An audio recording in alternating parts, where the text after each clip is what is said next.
നമുക്കിന്ന് fish fry ഒന്ന് മാറ്റി പിടിച്ചാലോ? അടിപൊളി ടേസ്റ്റാണ്. നമുക്ക് പെട്ടെന്ന് ചെയ്തെടുക്കാൻ പറ്റും കേട്ടോ.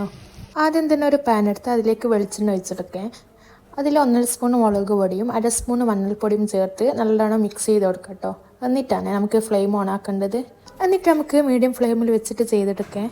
1 സ്പൂൺ ചെറിയ ഉള്ളിയും 1 സ്പൂൺ വെളുത്തുള്ളിയും നല്ലോണം ചതച്ചത് ഇതിലേക്ക് ചേർത്ത് കൊടുക്കാം കേട്ടോ. എന്നിട്ട് നല്ലോണം നമുക്കത് മിക്സ് ചെയ്ത് കൊടുക്കാം. പിന്നെ അതിലേക്ക് കറിവേപ്പിലയും ഒരു പച്ചമുളകും ഇതിലേക്ക് ചേർത്ത് കൊടുക്കാം കേട്ടോ. പിന്നെ ഇതിലേക്ക് പുളിയാണ് ഞാൻ ചേർത്ത് കൊടുക്കുന്നത്. അതും ചേർത്തിട്ട് നല്ലോണം മിക്സ് ചെയ്ത് കൊടുക്കാം. എന്നിട്ട് അതിലേക്ക് ആവശ്യത്തിന് ഉപ്പും കൂടി ചേർത്തിട്ട് അതും നല്ലോണം നമുക്ക് മിക്സ് ചെയ്ത് കൊടുക്കാം കേട്ടോ. എന്നിട്ടാണ് നമുക്ക് ഏത് മീനായാലും പ്രശ്നമില്ല ഇതിലേക്ക് നമുക്ക് ചേർത്ത് കൊടുക്കാം. ഞാനിവിടെ അയലയാണ് എടുത്തത്. അയല നമുക്ക് ഇങ്ങനെ വെച്ച് കൊടുക്കാം കേട്ടോ. പിന്നെ ഒരു 5 മിനിറ്റ് കഴിഞ്ഞിട്ട് അത് അങ്ങ് മറിച്ചിട്ട് കൊടുക്കാം കേട്ടോ. നല്ല ടേസ്റ്റാണ്. ഉറപ്പായിട്ട് നിങ്ങൾ ട്രൈ ചെയ്ത് നോക്കണേ.